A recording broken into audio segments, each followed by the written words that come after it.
The End of Secrets by Peter Mullen. Audio production by Noah King. Chapter 2. The Banda Islands. 1670, the Banda Islands. Note to reader: the VOC is short for the Dutch East India Company. It is far too long of an acronym when spelled out, and really hard to say. Look it up if you're curious.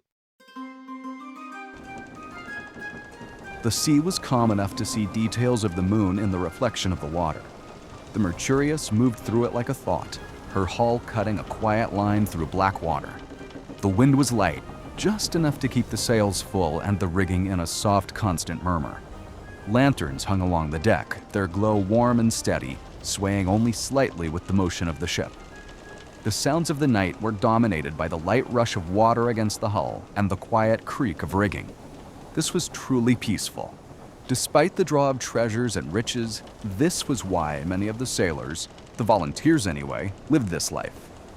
Kayla allowed herself to contrast this night briefly with the past few weeks of violence and madness. The English had made it to the island chain first, and had not been very keen on sharing access to the islands and the precious spices they contained. Their fleet was larger than Lucian's, and they had quickly retreated away from the shores. The English had not given chase, content to continue to fill their hulls with the precious spices. Lucian had set out that night with Kayla and a small group of his crew to land near a village he was familiar with. The village had already aligned with the English. To gain this favor, the English had assisted them in wiping out an opposing village nearby and given them some trinkets that they liked. This had been enough to buy their support. But as Kayla pointed out, support can be bought, loyalty must be earned. As long as they approached peacefully and in small numbers, the locals seemed more than happy to talk. Kayla had been to the islands only once before and was already fluent in their language. This was a gift she'd received when Lucian had turned her. As a human, she'd been amazing with languages. As a vampire, she was uncanny. She used this ability to its full extent. Kayla was convincing. Very convincing. Within a few hours of them being in the village, they had agreed to follow her the next day to see what the English were really up to. What they were up to was predictable. The slaves of the English were hard at work. Some of them were picking spices, and some of them were building the foundations of what would become an impressive fortress. What exactly would they do with the locals when that fort was built? Kayla painted them the vision of the English plan that they had executed so many times in the past. Ally with the natives, sent one group against the other, establish control, and once they were established, enslave everyone. Seeing the slaves, the natives realized this was true. Soon, they would be in chains if they did not get the English off their islands. 2 days later, the natives assaulted the English on the land. During this distraction, Lucian led his crew onto the English command ship. By the time the English had noticed that the ship was taken, Lucian was already firing on the English fleet in the small harbor. At the same time, the Dutch trading fleet sailed into the harbor and the massacre began. The English ships were caught unaware. Most of the soldiers were inland fighting the natives. They'd been able to take 2 more ships without much loss on their part. The English were dead or had been pressed into service. There had been so much blood in the water that it felt like the entire coast had turned red. Swarms of sharks had shown up to feast on the remains, making even their experienced crew nervous as they had ferried the precious cargo in their rowboats. The unfinished fort had been turned over to the natives. Lucian had left them with guns and even a few cannons. There would be a surprise for the British when ships showed up looking for their spice fleet. Now, here in the peaceful night, it was almost hard to imagine. But just as the peaceful nights attracted some sailors, the battles attracted others. This was the life of a sailor in the spice fleet. Beyond them, the rest of the fleet drifted in loose formation, dark shapes against the horizon, each marked by a handful of lights. Together, they carried more wealth than most kingdoms could muster in a year. The fruit that would be turned into nutmeg and mace, a cargo that was more precious than gold. Kayla rested her hands lightly on the railing, looking out over the water. A shame the English had to die for our cargo. She continued to look out over the water as she said this, as if it were just a passing thought. Lucian stood a few feet behind her, one hand resting on the pommel of his sword, the other loosely at his side. He followed her gaze out across the dark sea, as if the answer might be written there. This was a part of what it meant to raise progeny. Kayla was young, a mere 50 years or so into her vampire life. She was still attached to humanity and their struggles. She was smarter than any vampire Lucian had ever met, but give her another 200 years or so and she would mature. Until then, it was his job to correct her, to keep her in line. What you said to those villagers about the English enslaving them, you weren't lying. If the English had built that base, and they had been able to fend us off, they would have sold almost the entire population into slavery. The only natives left on that island would have been the slaves needed to pick the fruit for the English to sell on the open market. Kayla did not turn away from the moon. That's true. But now that it is us who have the upper hand, we will do much the same. Lucian watched the water for a moment as he thought of her reply. Yes, you're right. The VOC would not have treated them any better. Instead of selling them off, we would have just killed most of them. The only ones left alive would be doing much the same had the English taken the island. Kayla finally turned away from the moon to face Lucian. Then I don't understand your point. I have not helped anyone. True. Our presence here had nothing to do with the outcome of what would happen to these people. But if you could die tomorrow or in 6 months, which would you choose? Kayla turned back to look at the moon once again. I would choose to be free. Lucian could sense her irritation. That was simply not a choice for these natives. This island is the only place in the world where this fruit grows. This fruit is driving the economy of nations. Their lands will be taken and they will be enslaved. It's only a matter of by whom. But it was not us that invented slavery, my child. Humans did. We did not invent mass slaughter. Humans did. We are far less dangerous to them than they are to themselves. Kayla continued to hold Lucian's eye. Her face was calm, her words were calm, even though their meaning was sharp. You can't separate us from them, Lucian. We are from them. You and I were both once human. So while they are not us, we are not truly apart from them. Lucian could still recall being young. He recalled the death and destruction of the Germanic tribes as they fell before the Roman legions. At first, the destruction had been overwhelming. Lucian stopped pacing to hold Kayla's eyes. What you are feeling is natural. Your ties to humanity are still strong, but over the centuries, you will realize that no matter what we do, they will still die. They always die. Sometimes they get to live a longer, more beautiful life, and sometimes they die as children. We have no impact on the outcomes, but with this cargo, my love, we will have enough to solidify the VOC as the greatest trading power in the world, more powerful than most kingdoms. We can unify the merchants and end this chaotic republic once and for all. We can truly help them by bringing greater order to them. Kayla did not believe in Lucian's plan for order. Don't you listen to yourself? If the VOC is the power, then we don't need a king. We're thriving in the Republic. We are freed from the fancies of a king who had more interest in dictating which faith his people followed than anything else. Lucian put on an expression of understanding. Kingdoms may fall when wars are lost. Then other kings come to take their place. Republics implode by their very design. The people rule themselves well for a time, but then demagoguery takes over. First one side, then another. It all leads to chaos. Besides, I don't propose to put Philip back on the throne. The man was a disaster. I intend to build a lineage that we control. that we can use to bring about peace and stability. I want a kingdom to last, like we do. He'd been around a lot longer than Kayla. Lucian would not be turned from this plan. Kayla knew this. Nearly 50 years ago, Lucian had turned her. She had already helped her husband amass a fortune investing in the VOC in its early days. This she had done quickly, but as quickly as their fortunes had been made, her husband had cut her off from running things. One day, she simply was not allowed to view his business holdings, and her access to attend balls and social engagements was cut short. She had been trapped, and their fortune slowly started to wilt as her husband mismanaged their investments. That was when Lucian showed up.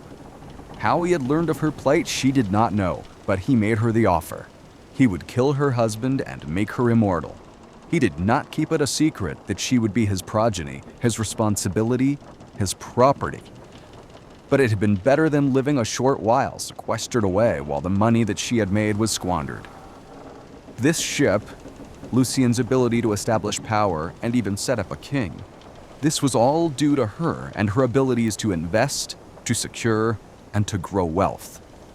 The VOC would grow unwieldy eventually, like all great powers do, and she would find something else, but for now, their fortunes were on the winds of trade.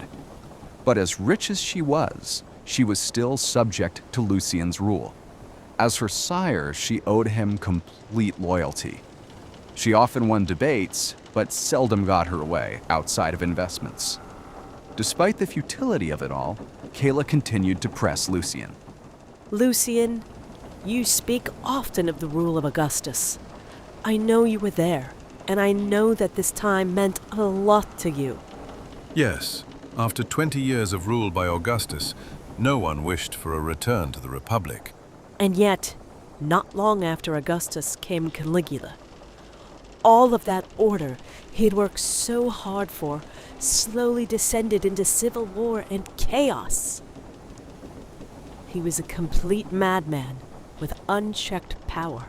I imagine the Republic felt rather appealing then. For just a moment, Lucian said nothing. In the silence, Kayla detected the slightest of inconsistencies in the sounds of the water against the hull. We are not alone. Lucian smiled and turned his head from the fleet, toward the deeper dark beyond the moonlight. Kayla turned, following his gaze. Just against the horizon, there was a shape where there shouldn't be one. As her eyes adjusted, the faint wash of moonlight was more than enough for her enhanced vision to resolve the silhouette. It betrayed itself immediately. The sails were ragged, stitched together from mismatched canvas that caught the wind unevenly. Lines hung slack where they should have been taut, swaying with a lack of discipline that spoke of neglect. The hull rode heavy and wrong in the water, its balance off, its lines uneven. Kayla then noticed where they were in relation to the rest of their small fleet. They were the last ship to the back end of the prevailing winds, opposite the fleet from the light of the moon, right where you would expect an attack to come. Kayla lowered her voice to a whisper. You knew. You knew this is where an attack would most likely come. Yes, my love. This is why we are here. Pirates have hit 3 of our trade fleets in a row, and they always attack opposite the moon. They are clearly rabble. We could easily... His look stopped the conversation completely. He was no longer her sire who was playfully in love and wanted to talk about philosophy. Now she saw the hunter, and the hunter was dangerous. He made a motion toward the crew quarters and then put his finger to his lips. Then he turned and strolled the deck casually. Kayla turned and retreated below. Once she was off the deck, she flew to the crew quarters. Her voice was low, but it cut through the space with sharp urgency. We are about to be boarded. Get the crew together. Hold at the hatch. The first grappling hook struck the rail with a hard, ringing crack. Then another, then a dozen more. Iron teeth bit deep into the Mercurius, ropes snapping taut as the pirate ship hauled alongside. The hulls ground together in a low, splintering groan, wood pressed to wood beneath the quiet stretch of stars. Boarders! On the port side! Defensive positions now! Move fast! Hold the line! and let them learn what happens to men foolish enough to board our ship. Lucian's voice rang out into the night. It was clear and confident, and the men responded instantly. The crew surged onto the deck. There was no panic. The movements were in no way chaotic. It was simply order. Kayla remained below, watching the fight unfold above her through the narrow view of the hatch. Her expression was tight, controlled, but there was irritation beneath it. This fight was completely unnecessary. The fleet could have been tighter, disciplined into a formation that left no vulnerable edge. The approach would have been seen earlier, deterred before it ever became a threat. A second ship running dark could have turned the situation entirely, bring it into the light at the right moment, force the attackers to see what they were truly facing. Most would have broken. The rest could have been taken without blood. Instead, we have violence and waste. Kayla's jaw set slightly as steel rang out above her. Lucian had chosen this. He always chose this. Not because it was the most effective thing to do, he chose it because he loved it. And one day, she thought, watching the shadows of movement and flashes of violence overhead, that choice would cost him everything. He was good at it, though. Very good. Men moved with purpose, each to his mark, each to a role drilled into him over and over again under Lucian's relentless eye. Sailors became something else at that moment, something sharper. There was no fear, there was only discipline. A Roman phalanx reborn. Lucian's training and discipline had been forged in the Roman legion. Hold the line, control where your enemy would go next, put them into a kill box, and decimate them. The battle had not yet started, but there was no hope for the pirates. None at all. Hands appeared, then faces, then men. They came climbing fast, boots scraping against the hull, hauling themselves over rope and iron, spilling onto the deck in tight, aggressive bursts. And immediately met resistance. At 2 sections of the rail, Lucian's crew had sealed the boarding points completely. Shoulder to shoulder, pikes and boat hooks thrust outward in unison.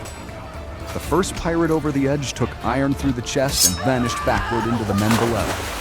Another was hooked and dragged screaming off the rail. A third lost his grip as his fingers were crushed against the wood. Those points became impossible. Death before the deck. And then, the inevitable happened. The pirates discovered there were gaps in this defense. 2 stretches of rail where the defense thinned, where space opened, where it looked like men might break. Kayla's eyes narrowed slightly. There it was. The design. It was not simply defending the ship. It was control. It was redirection. The pirates filtered onto the deck through the gaps, exactly where they were supposed to go. Lucian stepped forward into that area, flanked by Henrik and Bors. The 3 were relaxed and confident. Ready. Henrik and Bors were both natural killers. Lucian had honed their skills and taught them the differences between fighting on land and fighting on deck. They had taken to those lessons well. Henrik was shorter than Lucian by a full head, but his appearance was no less terrifying. He was built like a stone bulwark, thick through the shoulders and chest, his weight sat low as if the deck itself had grown up around him to anchor him in place.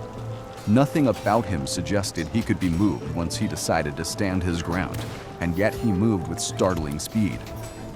Henrik used this speed to ensure no one flanked Bors or Lucian. Henrik was skilled with dual sabers and could use them to incredible effectiveness, both on defense and to kill. His sabers flashed in tight, economical arcs, finding gaps, throats, and ribs before a man could even realize he'd been exposed. Anyone that made a move to these 2 left themselves exposed in some way, and Henrik took full advantage of it. Bors was a brutal killing machine. He towered over most of the sailors, but it was his width and staggering muscles that were truly terrifying. Bors had found a maul long ago that had been used to repair the hull and had adopted it as his personal weapon. It was huge, but he wielded it like a normal man would wield a spear. And then there was Lucian. Grace, precision, death-given form. Kayla felt it then. a tightening in her chest that caught her off guard, something deeper than admiration, edged with something far more dangerous. Her breath slowed as she watched him move, every motion precise, effortless, inevitable. It was beautiful, and she hated that she felt that way. Hated the way it pulled at her, the way some of her responded to it despite everything she knew. This was a waste. This was indulgence. This ship, these states, held no value for their goals. And yet, watching him there, she could not deny it. Lucian, in this moment, was magnificent. A pirate broke through near the fore, boots slamming onto the deck as he found open space where resistance had thinned. He turned, wild-eyed, and shouted back over the clash of steel and the crash of boots on wood. Here, there is an opening. Push through, you dogs. Push through. His voice cut through the chaos, sharp with sudden hope. Behind him, more shadows surged over the rail, blades raised, the promise of a breach spreading through them like fire as they drove forward, thinking for one desperate moment that they had found a way in. They had taken the bait. To me! To me! The pirate's cry to his comrades was cut short by a giant maul sweeping down on him. The sword that he raised to block the blow was pathetically useless as his head mashed gruesomely into his body.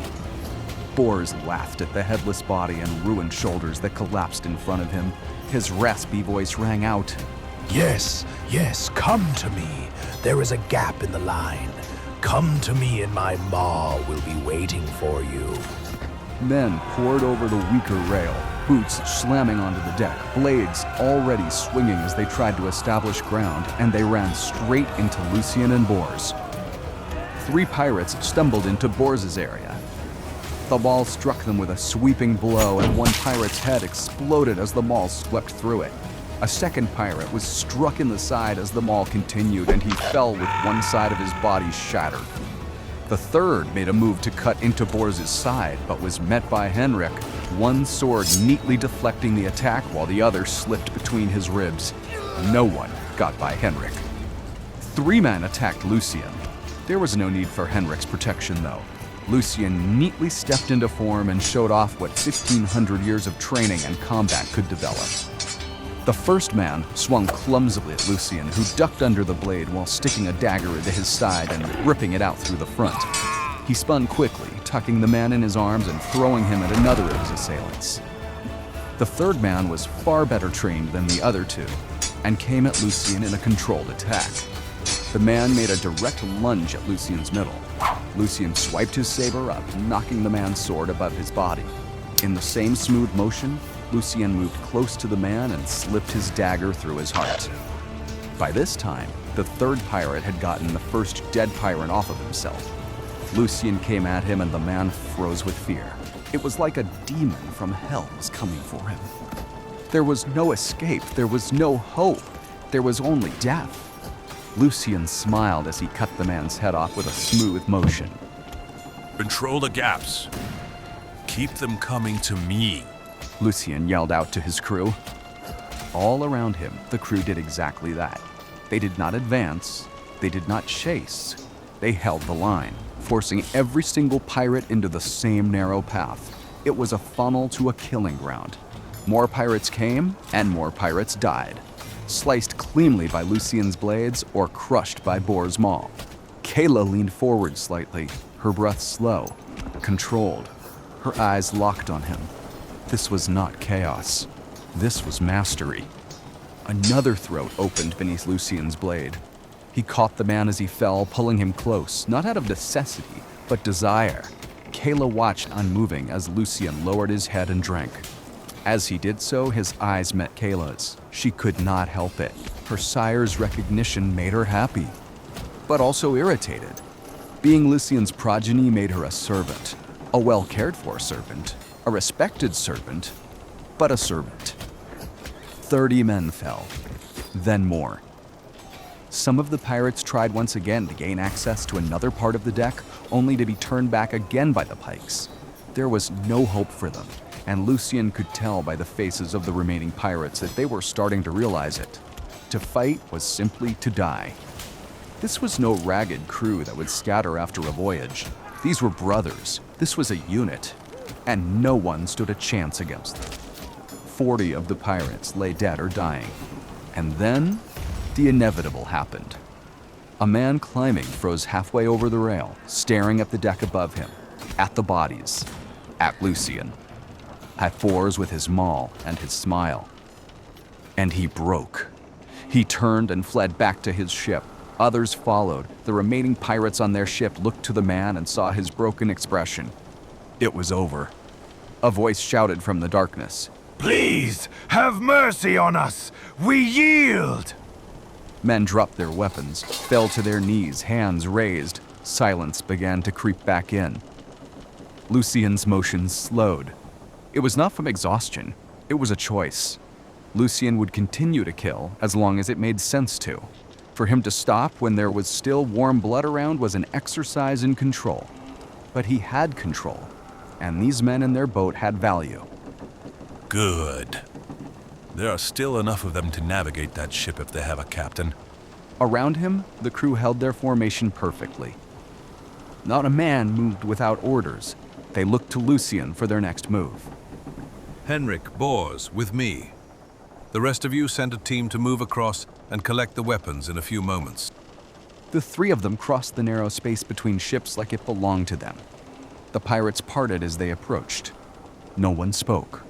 They backed away with raised hands.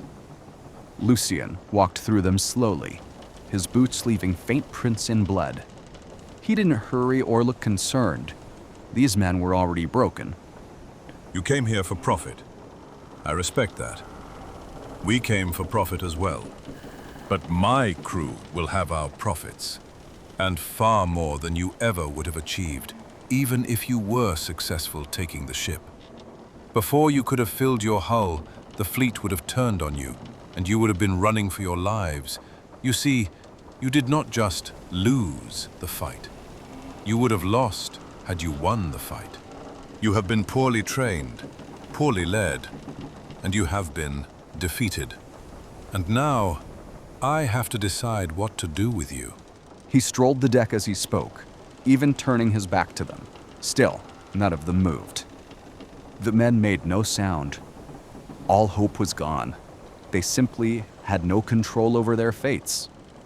I could throw you overboard, or I could chain you down to the hull and bring you to the Slave Coast.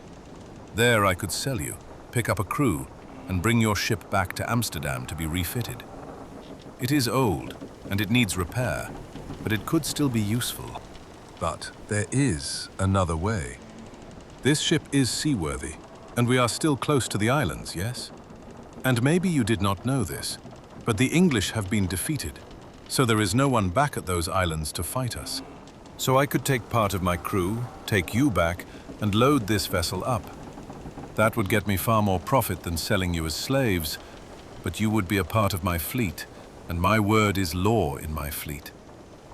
But I am not without generosity. Each man who sails loyally and who works competently on this ship will get a piece of the profits once we reach Amsterdam. And I assure you, men who serve on ships of the VOC are welcome in Amsterdam. I will make sure of that. Silence. Good. Dump the bodies and clean this ship. We have a few ship's carpenters on our fleet.